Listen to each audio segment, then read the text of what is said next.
चलिए friends, start करते हैं एक्सक्रीटरी सिस्टम। और अभी मैंने आपको बताया था कि एक्सक्रीटरी सिस्टम्स को हम लोग मेनली 3 लेक्चर्स में पढ़ने वाले हैं और उसके बाद भी कुछ छोटे मोटे टॉपिक्स रह जाएंगे, तो उसके लिए एक लेक्चर और बनाएंगे। तो एक्सक्रीटरी सिस्टम के फर्स्ट लेक्चर जो आज हम लोग करने वाले हैं, उसमें हम लोग नॉर्मली पढ़ने वाले हैं structure of nephron and it's functions. कि नेफ्रॉन्स का स्ट्रक्चर क्या होता है और इसका फंक्शन क्या है। दूसरे लेक्चर में जो है हम लोग पढ़ने वाले हैं जक्स्ट्राग्लोमेरुलर एपेटस, जेजी एपेटस, राइट। और तीसरा लेक्चर में हम लोग पढ़ने वाले हैं mechanism of urine formation, mechanism of urine formation. और इसमें हम लोग मेनली पढ़ने वाले हैं काउंटर करंट मैकेनिज्म को, कि काउंटर करंट मैकेनिज्म का क्या रोल है कंसंट्रेशन ग्रेडियंट को मेंटेन करने के लिए, role of counter current mechanism. Okay, so let's start with the topic, that is we'll study about structure of nephron and its functions first.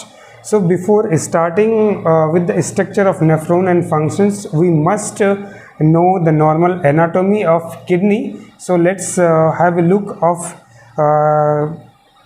the structure or the anatomy of normal kidney. Okay, so in human body we have two kidney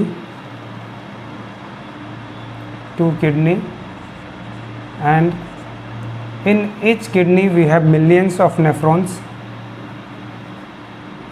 हर एक kidney में millions of nephrons हैं। Approx कितने nephrons हैं? 1 to 1.3 million nephrons are present in each kidney. और ये nephrons क्या हैं? these nephrons are the structural and functional unit of kidney. Functional unit of kidney. Nephrons क्या है? Structural and functional unit of kidney है, जो इसका स्ट्रक्चर भी बनाएगा और जो इसके फंक्शंस को भी फंक्शंस के लिए रिस्पॉन्सिबल है। और फंक्शंस क्या है? मेनली यूरिन फॉर्मेशन की बात करेंगे, उसके बाद ब्लड रेगुलेशन की बात करेंगे, ये सारा इसका फंक्शन है। तो अब जो है नॉर्मल एक बार एनाटॉमी देख लें कि ये आपका किडनी का स्ट्रक्चर मैंने यहाँ पे बना करके रखा है। और उस किडनी में ये जो आपकी आउटर मोस्ट लेयर है, इसको बोलते हैं रीनल कैप्सूल। ये क्या है? रीनल कैप्सूल है, राइट। अब रीनल कैप्सूल हो गया। अब उसके बाद है यहाँ पे आपका, आप 2 पार्ट देख रहे हैं। एक पार्ट आप हम यहाँ से कह सकते हैं, यहाँ से यहाँ वाली पार्ट जो है ये है कॉर्टेक्स, और उसके आगे का जो पार्ट है आपका ये वाला पार्ट, ये है मेडुला। तो ये कौन सा पार्ट है? रीनल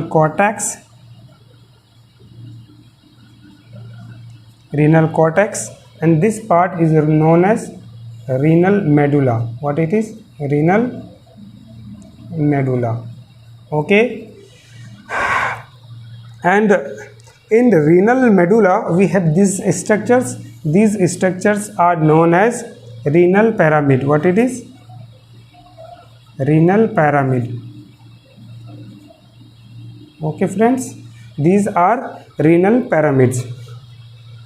अब देखिए, जो आपका नेफ्रॉन्स है, ये नेफ्रॉन्स किडनी में प्रेजेंट है और उस किडनी में भी मेनली ये एम्बेडेड होता है किसमें? रीनल पिरामिड में। अगर हम इसमें नेफ्रॉन्स का स्ट्रक्चर देखें तो नेफ्रॉन्स कुछ इस तरह से इसमें एम्बेडेड होता है। ओके, इधर से भी एक नेफ्रॉन आएगी, ये इस तरह से इसमें नेफ्रॉन्स प्रेजेंट होता है। अगर सिर्फ कॉर्टेक्स में प्रेजेंट है तो कॉर्टिकल नेफ्रॉन्स बोलेंगे, मेडुला में प्रेजेंट है तो मेडुलरी नेफ्रॉन्स। लेकिन अब सिर्फ और सिर्फ कॉर्टेक्स में नहीं होता है, या तो कॉर्टेक्स के साथ में मेडुला में होगा। अब उसमें देखते हैं कि इसका कौन सा पार्ट ज़्यादा कॉर्टेक्स में है या ज़्यादा मेडुला में है। अगर नेफ्रॉन का ज़्यादा पार्ट कॉर्टेक्स रीजन में होगा तो हम लोग बोलेंगे इसको कॉर्टिकल नेफ्रॉन। क्या बोलेंगे? Cortical nephron. अगर नेफ्रॉन्स का ज़्यादा पार्ट आपके पैरामिड में है, रीनल पैरामिड में है, तो इसको हम लोग बोलेंगे मेडुलरी नेफ्रॉन्स, या बोलेंगे cortico medullary nephrons, because some part is in the cortex and some part is in the pyramid, that's why it is known as cortico medullary nephrons. दो टाइप के नेफ्रॉन्स प्रेजेंट किस में है? Renal cortex and medulla में। outermost layer is known as renal capsule, we have a renal cortex and renal medulla। अब आपका जो ये वाला स्ट्रक्चर है इसको बोलते हैं हम लोग माइनर कैलिक्स। क्या बोलते हैं? This one is known as minor calyx,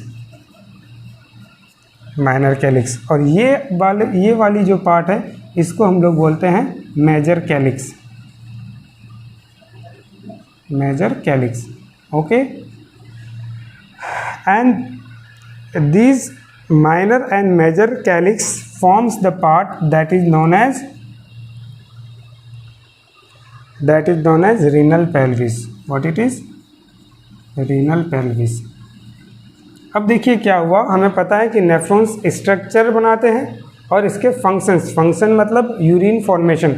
अब यूरिन फॉर्मेशन होगी और वो जो है आपका जो इसका डक्ट है ये ओपन होगा, कलेक्टिंग डक्ट जो है इसका ओपन होगा रीनल पैरामिड में, और ये फाइनली मिलके खुलेगा किसमें? माइनर कैलिक्स में।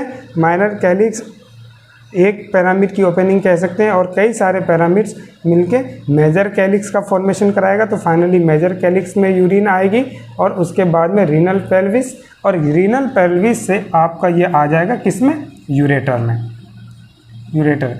And this ureter will finally open in urinary bladder. आगे चल के किस में जाके खुलेगी? ये यूरिनरी ब्लैडर में जाके ये यूरेटर खुल जाएगी। तो this is about the normal structure, ये हमें पता होना चाहिए। उसके बाद अब हम लोग इसमें से एक नेफ्रॉन को यहाँ से निकालेंगे और उस नेफ्रॉन की स्टडी करेंगे। तो यही हम लोगों का आज का मेन टॉपिक है, स्ट्रक्चर ऑफ नेफ्रॉन।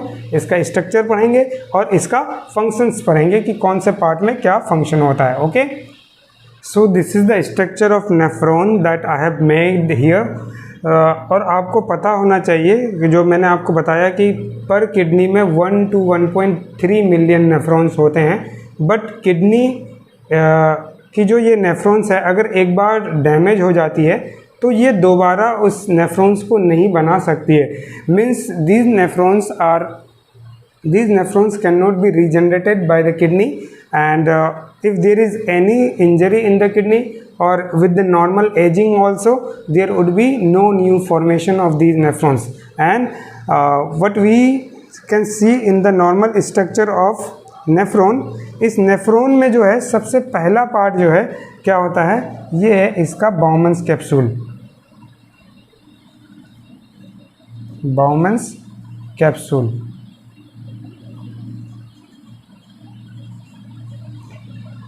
क्या है सबसे पहला पार्ट? बाउमन्स कैप्सूल है। दूसरा है आपका पीसीटी, पीसीटी जिसको हम लोग बोलते हैं प्रोक्सिमल कॉन्वोल्यूटेड ट्यूब्यूल। अभी हम लोग यहाँ पे लिख भी लेंगे, यहाँ पे लिख लेते हैं PCT stands for proximal convoluted tubule.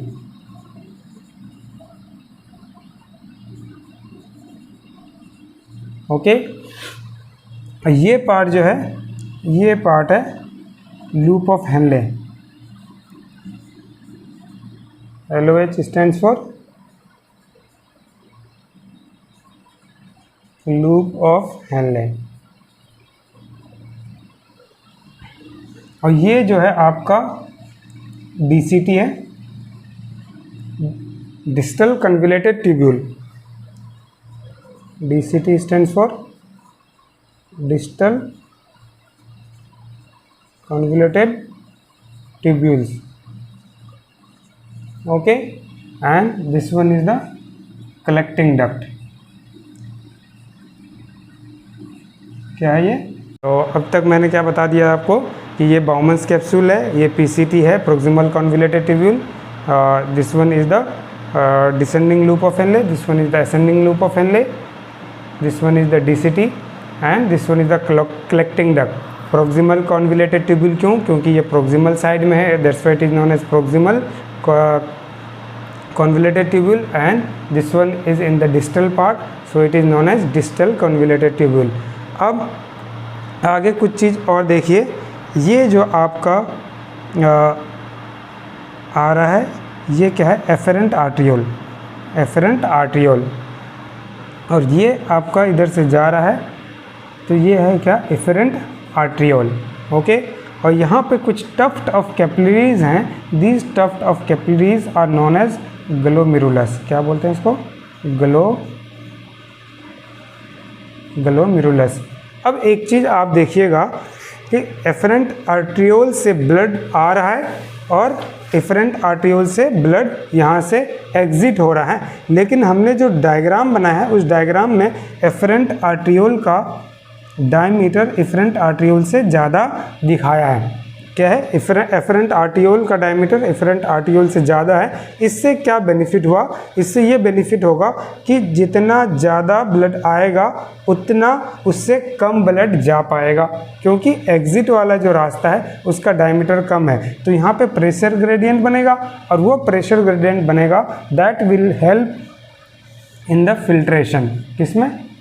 Filtration of blood. यहाँ से ब्लड फिल्टर आउट होगी और यूरिन का फॉर्मेशन, आगे चल के यूरिन का फॉर्मेशन होगा, राइट।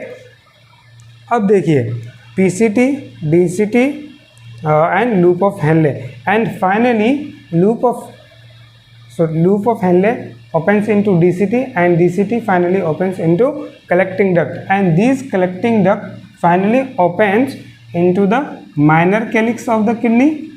माइनर कैलिक्स अभी मैंने आपको एनाटॉमी में बताया था, और ये माइनर कैलिक्स ओपन होती है मेजर कैलिक्स में, मेजर कैलिक्स में, और ये मेजर कैलिक्स आपकी ओपन होगी रीनल पेल्विस में, रीनल पेल्विस में, और ये ओपन होगी आपकी किसमें? यूरेटर में, and finally that will open into the urinary bladder. अभी हम लोग जो है अलग अलग पार्ट का अलग अलग फंक्शंस पढ़ेंगे, लेकिन उस फंक्शंस को पढ़ने से पहले आपको हम ये बता दें कि एफरेंट आर्ट्रियोल किस में जाती है? एफरेंट आर्ट्रियोल में एग्जिट होती है, और ये एफरेंट आर्ट्रियोल कुछ इस तरह से, this afferent arteriole runs in such a way in the along with the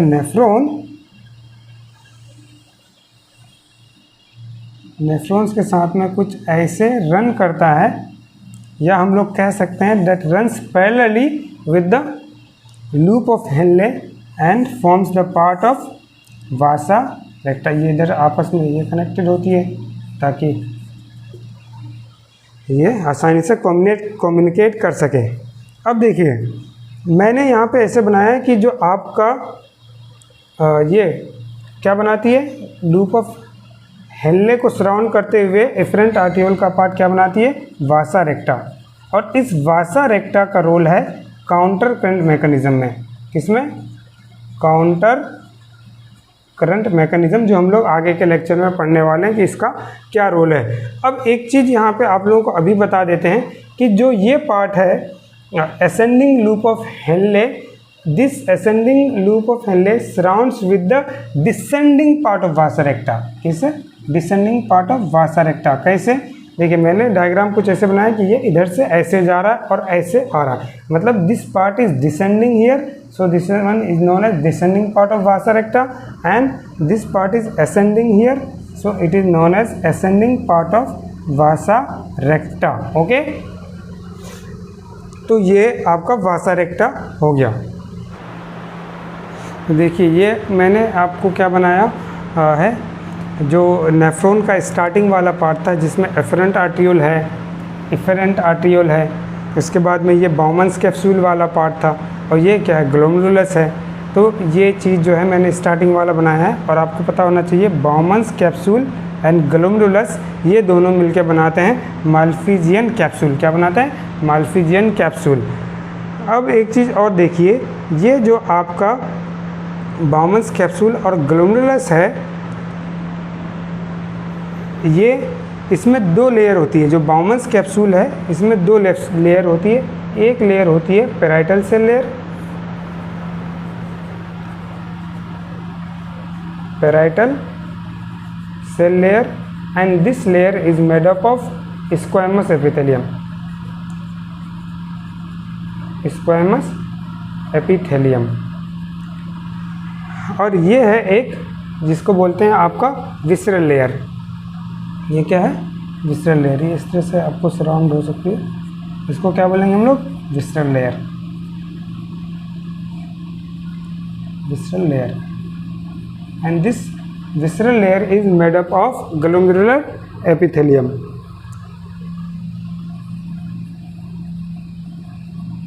glomerular epithelium। तो इसमें 2 लेयर होगी बाउमन्स कैप्सूल में, parietal cell layer and visceral cell layer. अब एक चीज़ और देखिए, ये parietal and visceral cell layer इस तरह से अरेंज होती है। जो अगर इस पार्ट की बात करें तो इस पार्ट को हम लोग बोलते हैं क्या? Filtration membrane. फिल्ट्रेशन मेम्ब्रेन, जहाँ से आपका ब्लड फिल्टर आउट होगा और ये फिल्टर आउट होकर के यहाँ आएगा, फिर आगे जाएगा। तो ये आपकी हो गई। अब आगे हम लोग अलग अलग पार्ट का एक बार फंक्शंस देख लेते हैं। Now we are going to study the functions of different part of nephrons, कि नेफ्रॉन्स के अलग अलग पार्ट का क्या फंक्शन है। तो सबसे पहले मैं आपको फंक्शन बताने वाला हूँ आपका ग्लोमेरुलर मेम्ब्रेन का। किसका? ग्लोमेरुलर मेम्ब्रेन का फंक्शन। ग्लोमेरुलर मेम्ब्रेन कौन सा था? ये आपका जो है बाउमन्स कैप्सूल ऐसे जा रहा है, बाउमन्स कैप्सूल जा रहा था ऐसे, और एफरेंट आर्टियोल, एफरेंट आर्टियोल, और ये वाला पार्ट मिलके यहाँ पे क्या बना रहा था? Glomerular membrane, glomerular membrane. अब इस ग्लोमेरुलर मेम्ब्रेन का फंक्शन है ultra filtration, ultra filtration. This helps in the ultra filtration. अब अल्ट्रा फिल्ट्रेशन जो होता है, इसमें जो ब्लड के कंपोनेंट होते हैं, उस ब्लड के कंपोनेंट में प्रोटीन नहीं होता है। This contain all the component of blood except protein. तो प्रोटीन अब्सेंट होता है इसमें। और एक चीज़ है, ग्लोमेरुलर मेम्ब्रेन जो है ये 4 mm तक की पार्टिकल्स का पैसेज इजीली करा देगा, और मोर देन 8 mm की पार्टिकल्स को ये पास आउट नहीं होने देगा। राइट? अब इसके बाद हम लोग किसका फंक्शन देखेंगे? Proximal convoluted tubule.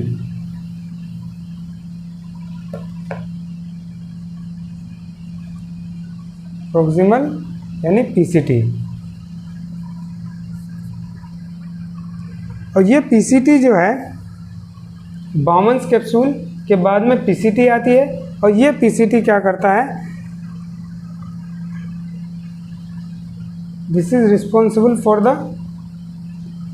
Active transport of 80% of sodium filtrate.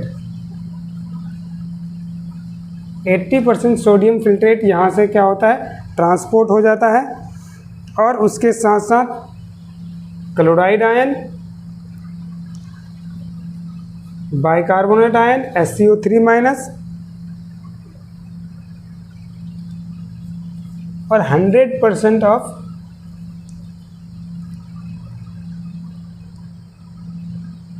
Amino acid and glucose. यहाँ से क्या होता है? 80% ऑफ सोडियम फिल्ट्रेट का एक्टिव ट्रांसपोर्ट हो जाता है। उसके बाद क्लोराइड आयन और बाइकार्बोनेट आयन का यहाँ से ट्रांसपोर्ट हो जाता है, और 100% of amino acid and glucose का ट्रांसपोर्ट हो जाता है। मतलब इसको रीएब्जॉर्ब कर लिया जाता है इस पार्ट से, प्रोक्सिमल पार्ट से। अगर इसको रीएब्जॉर्ब नहीं किया जाएगा तो जो यूरिन फॉर्मेशन होगा उसमें ग्लूकोज आ सकता है, अमाइनो एसिड्स आ सकता है। अगर ग्लूकोज आएगा तो फिर डायबिटीज़ वाली कंडीशन हो सकती है। तो इसलिए जो 100% पार्ट है ग्लूकोज एंड अमाइनो एसिड का, उसको रीएब्जॉर्ब कर लिया जाता है from the proximal part of tubule, convoluted tubule, PCT. अब उसके बाद में बात करते हैं लूप ऑफ हेनले का। Loop of Henley, loop of Henley में सबसे पहले descending part of loop of Henley, right. तो डिसेंडिंग पार्ट, ये वाला पार्ट, ये कौन सा पार्ट है? Descending part of loop of Henle. This descending part of loop of Henley is permeable for, this is permeable for water,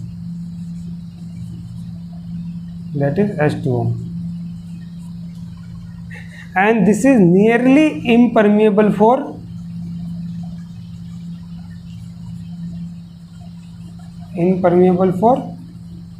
NaCl यानी salts।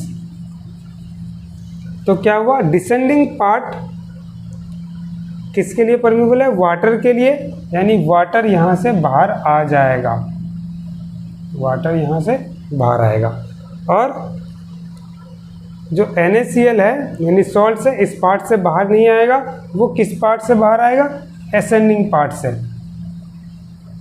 तो ascending part of loop of Henley की अगर बात करें तो this is permeable for NaCl and salts, salts के लिए ये परमिएबल होता है। अब दूसरा बात करते हैं हम लोग DCT का। तो जो DCT होती है, डिस्टल कन्वोल्यूटेड ट्यूब्यूल, ये इस तरह से रन करती है कभी कभी, जो इसके बाउमन्स कैप्सूल से होते हुए जाती है, और उसको हम लोग बोलते हैं जुक्स्टाग्लोमेरुलर एपेटस।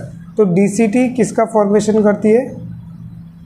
DCT is helpful for the formation of juxtaglomerular एपेटस।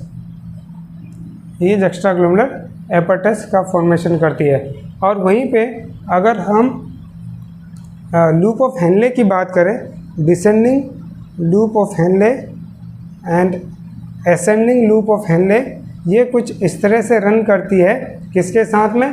वासा रेक्टा के साथ में पैरेलली रन करती है। और किसका फॉर्मेशन करती है? जिसको हम लोग बोलते हैं helps in the process of counter current mechanism, and this counter current mechanism helps to maintain the concentration gradient in medullary interstitium।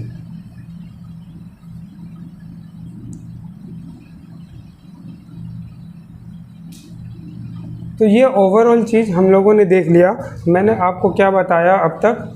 सबसे पहले मैंने आपको बताया नॉर्मल स्ट्रक्चर ऑफ किडनी।